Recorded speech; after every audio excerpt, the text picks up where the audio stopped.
NEET का exam दिए, जी NEET में क्वालिफाई किए, जी फिर आप हम सुने थे कि आपको कॉलेज फर्स्ट राउंड या सेकंड राउंड में कॉलेज नहीं मिली नहीं थी, मिला। जिससे परिजन को भी और आपको भी निराशजनक जी बात ही और निराशजनक बात हुई थी। जी लेकिन आज ऑटोमेटिक ये खुशी की बात, आप पूरा गांव का माहौल, एक प्रखंड का आप नाम रोशन किया है।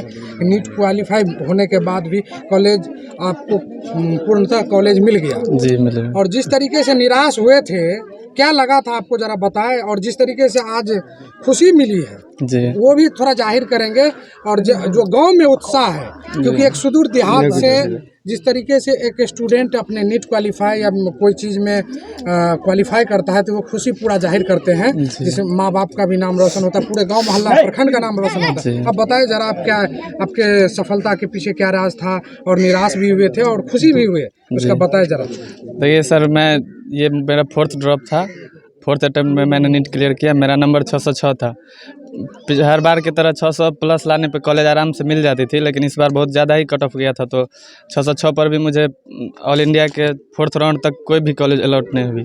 फिर मुझे बिहार के थर्ड राउंड में बिहार से ही अपने राज्य में ही कॉलेज मिल गया, तो इसलिए निराश हो गए थे। और फिर इस कोटा भी चले गए थे कि अगले अटेम्प्ट के लिए फिर से तैयारी करूँगा, क्योंकि यानी वो निराश हो गए थे और फिर से तैयारी के लिए आप कोटा जी निगम चल क्योंकि गए। मुझे ऑल इंडिया से एक भी कॉलेज मिला नहीं, और बिहार में भी मुझे लग रहा था कि नहीं मिलेगा, क्योंकि कट ऑफ बहुत ज़्यादा जा रहा था इस बार, तो इसलिए मैं फिर से कोटा चले गया था। जैसे ही थर्ड राउंड का रिजल्ट आया बिहार का, तो मैंने देखा कि मुझे अलॉट हो गई है कॉलेज, तो फिर मैंने आ गया यहाँ पे। तो क्या और खुशी सबसे पहले जब पता चला कि कॉलेज अलॉट हो गया, जी, तो मुझे तो किनको जानकारी दिए, सबसे कैसे खबर मिली, सबसे जरा पहले बताएं। मैंने तो अपने अब्बा को कॉल किया था।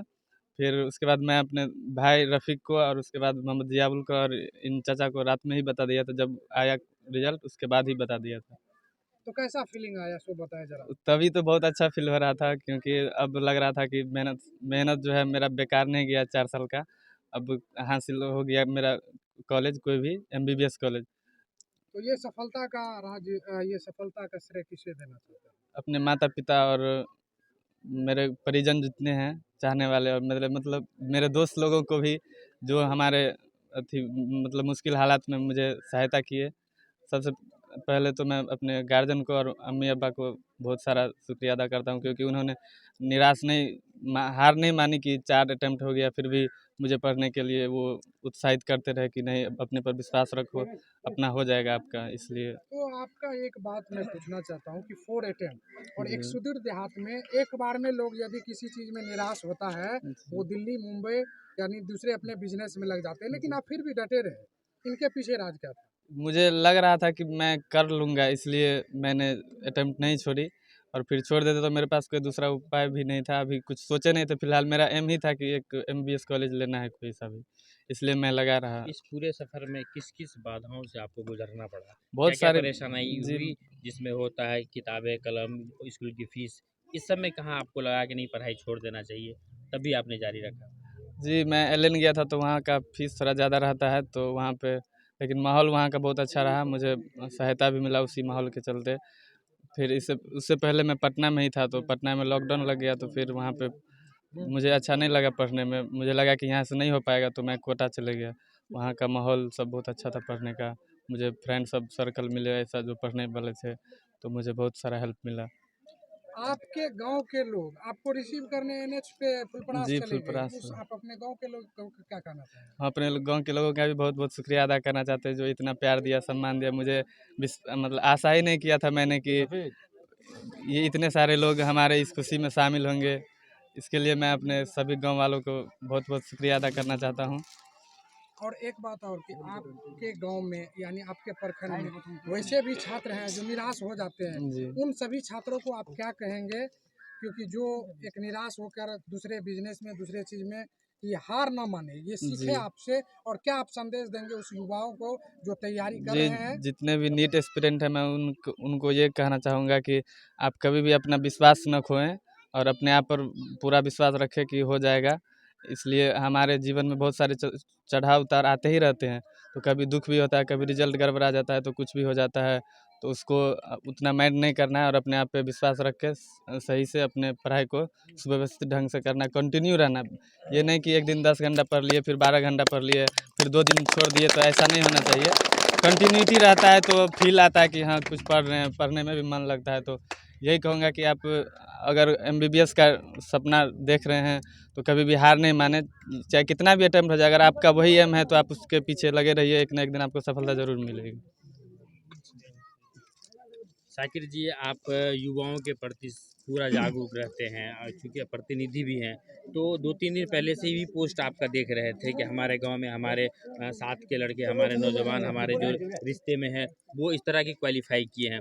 तो ये बढ़ावा चढ़ावा देना लड़कों को, इसके अंदर जोश भरना, ये कैसे, इसको कैसे आप सबसे देखते हैं? पहले तो आपको इजहार जी, नैयर भाई, अमित जी, तीनों को, आपको पूरे मीडिया टीम को हमारे तरफ से, हमारे गांव के तरफ से धन्यवाद कि आप इस सुदूर देहात में इतनी बारिश के मौसम, इतने मुश्किल हालात में आप आए हमारे बैठ लेने। सबसे पहले ये हमारा भतीजा लगेंगे। इसके पिता बचपन से हमारे साथ गुजारा है, जब भी रहते हैं दुख सुख में भाग रहते। इसको कितना बार उदीम भैया को नहीं समझ में आ रहा था, उसको अब्बा को हमसे पूछता था तो हम कहते थे जो लग जाए, ज़मीन बिक जाए, जो बिक जाए लगाए, क्योंकि उसका माइंड वैल्यू को हम समझते थे और आज कामयाबी हुआ। हम इस गांव के युवा के प्रति 24 घंटा तैयार रहते हैं। आज जो हमारे गांव का नहीं, हमारे पंचायत, हमारे प्रखंड का नाम रोशन किए हैं। मैं उनके लिए तो इनको और उनके पूरे पिताजी को भी धन्यवाद देते हैं कि बहुत गरीबी से गुजरे हैं। उसका हम गरीबी भी देखे हुए हैं, बहुत गरीबी से गुजरे हैं। आज विदेश में है, अब लगभग 65-60 साल का उम्र हो चुका है, लेकिन फिर भी वो बुढ़ारी में बेटा सबको पढ़ाने के लिए वो काम कर रहे हैं और मजदूरी कर रहे हैं। आज इस स्वरूप माननीय बिहार का जो मुख्यमंत्री है, उप मुख्यमंत्री बने की तैयारी करे छले, अरे आई पास भेले जे एगो उम्मीद छले जे हेरा गेल छले जे पास होब कि नहीं होब, लेकिन आई पास भेले। की अहाँ के केना उम्मीद ये, केना की खुशी है अहाँ के? बड़ खुशी छै बौआ, हम बड़ मेहनत बौआके पढ़ेने छलियै, बापो हमहूँ सब पढ़ाना कऽ बड़ खुशी छियै, सब गाँव समाज सब खुशी छै। तऽ आइ जे पूरा गाँव के लड़का सब ला के अतीक बाबू के एलियै फुलपरास से, ओकरा सब की कहै छियै, ओकरा दोस्त यार के की कहै छियै? ओकरो सबके सब चीज करबै, सबसे संविधान हेतै, सबके जे करतै से सब करतै कर पापा, जे खुशी मिलतै से सब करतै। केहन खुशी मिललै अहाँके जब फोन केलक ओ जबकि हमरा कॉलेज मिल गेलै, तब की खुशी मिललै? तऽ बड़ खुशी मिललै, बड़ होशियार खुशी भेलियै, बड़ दिल खुशी भेलै, बड़ कानै छलियै, टेंशनमे छलियै जे हमर बेटा नहीं पास भेलै। अब पास भेलै तऽ खुशी भेलियै, सबके कहलियै, सब हमर बेटा खुशी भेलै। अच्छी छियै अहों के पता चलल जब जे अतीक बाबू पास भेले तऽ केना की बड़ लगल? खुश भेलियै हमसब। कि गाँव के लोग सब की कहै गाँवो लोग आर कहलकै जे जाउ तऽ अहाँके पास भेल, तऽ कहलियै हाँ MBBS डॉक्टर से पास भेलै। एना तऽ उम्मीद नहि रहै छलै, तऽ उम्मीदे छलियै जाबऽ नहि पास भेल छलै ताबऽ तैयो पास भए गेलै। बेटा फोन केलकै जे अम्मीके पास भेलियै, तऽ कहलियै आओर एहिसँ खुशीके बात तऽ कोनो नहि होइ छै। बड़ खुश भेलियै हमर बेटा पास भेलै।